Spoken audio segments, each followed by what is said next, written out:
Capítulo 18. A él conviene crecer. Del libro El deseado de todas las gentes. Durante un tiempo la influencia del Bautista sobre la nación había sido mayor que la de sus gobernantes, sacerdotes o príncipes. Si hubiese declarado que era el Mesías y encabezado una rebelión contra Roma, los sacerdotes y el pueblo se habrían agolpado alrededor de su estandarte. Satanás había estado listo para asediar a Juan el Bautista con toda consideración halagadora para la ambición de los conquistadores del mundo.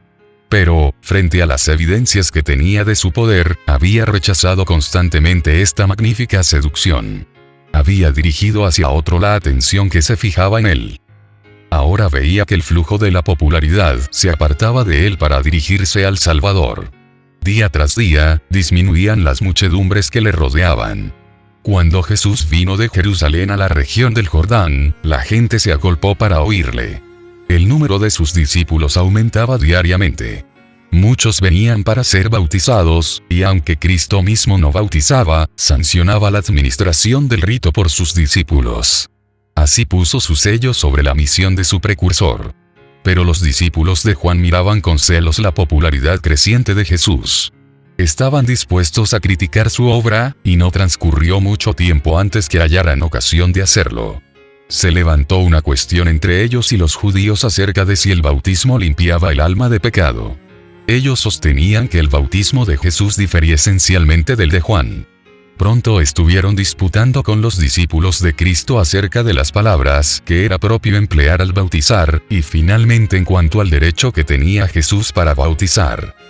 Los discípulos de Juan vinieron a él con sus motivos de queja diciendo: Rabí, el que estaba contigo de la otra parte del Jordán, del cual tú diste testimonio, he aquí bautiza, y todos vienen a él. Con estas palabras, Satanás presentó una tentación a Juan. Aunque la misión de Juan parecía estar a punto de terminar, le era todavía posible estorbar la obra de Cristo. Si hubiese simpatizado consigo mismo y expresado pesar o desilusión por ser superado, habría sembrado semillas de disensión que habrían estimulado la envidia y los celos, y habría impedido gravemente el progreso del Evangelio. Juan tenía por naturaleza los defectos y las debilidades comunes a la humanidad, pero el toque del amor divino le había transformado. Moraba en una atmósfera que no estaba contaminada por el egoísmo y la ambición, y lejos de los miasmas de los celos. No manifestó simpatía alguna por el descontento de sus discípulos, sino que demostró cuán claramente comprendía su relación con el Mesías, y cuán alegremente daba la bienvenida a aquel cuyo camino había venido a preparar. Dijo: No puede el hombre recibir algo, si no le fuere dado del cielo. Vosotros mismos me sois testigos que dije: Yo no soy el Cristo, sino que soy enviado delante de él. El que tiene la esposa, es el esposo. Mas el amigo del esposo, que está en pie y le oye, se goza grandemente de la voz del esposo. Juan se representó a sí mismo como el amigo que actuaba como mensajero entre las partes comprometidas, preparando el matrimonio. Cuando el esposo había recibido a la esposa, la misión del amigo había terminado. Se regocijaba en la felicidad de aquellos cuya unión había facilitado.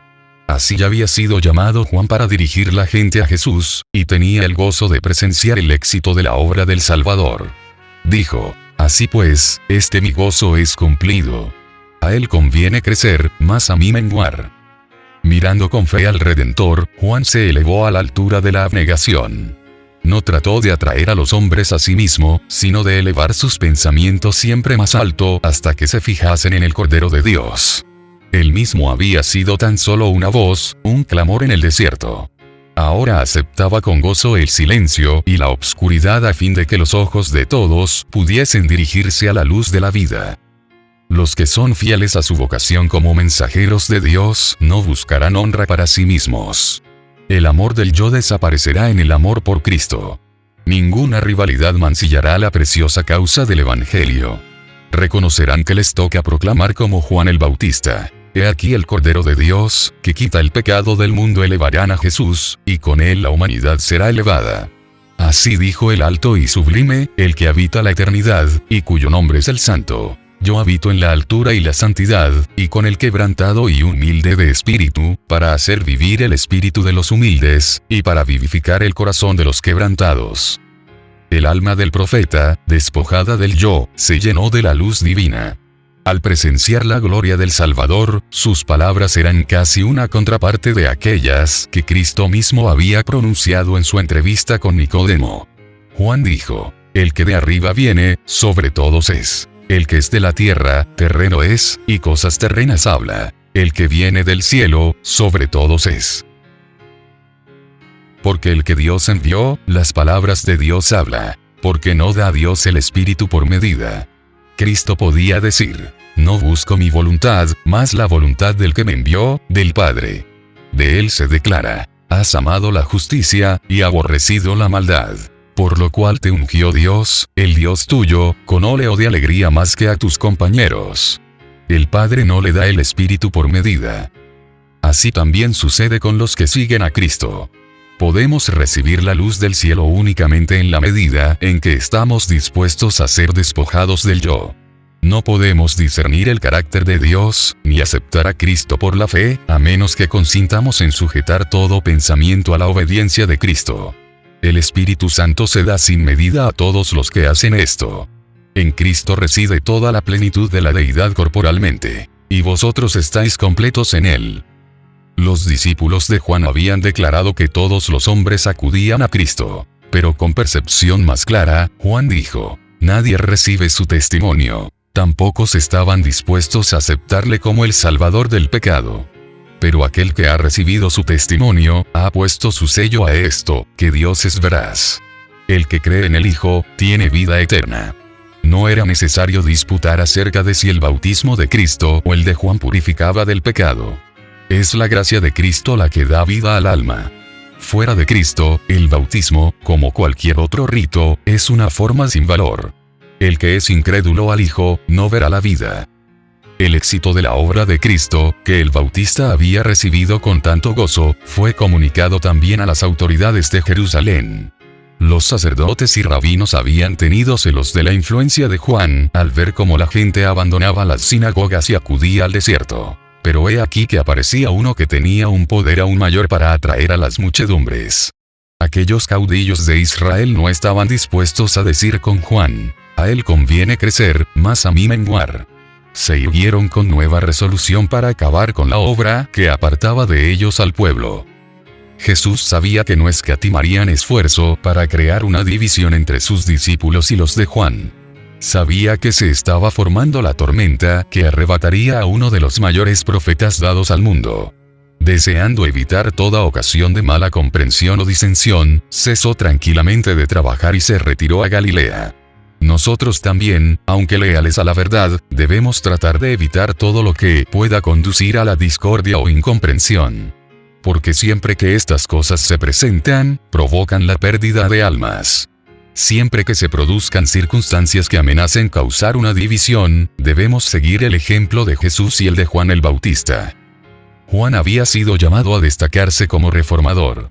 A causa de esto, sus discípulos corrían el peligro de fijar su atención en él, sintiendo que el éxito de la obra dependía de sus labores, y perdiendo de vista el hecho de que era tan solo un instrumento por medio del cual Dios había obrado. Pero la obra de Juan no era suficiente para echar los fundamentos de la iglesia cristiana. Cuando hubo terminado su misión, otra obra debía ser hecha, que su testimonio no podía realizar. Sus discípulos no comprendían esto. Cuando vieron a Cristo venir para encargarse de la obra, sintieron celos y desconformidad. Existen todavía los mismos peligros. Dios llama a un hombre a hacer cierta obra, y cuando la ha llevado hasta donde le permiten sus cualidades, el Señor suscita a otros, para llevarla más lejos. Pero, como los discípulos de Juan, muchos creen que el éxito depende del primer obrero.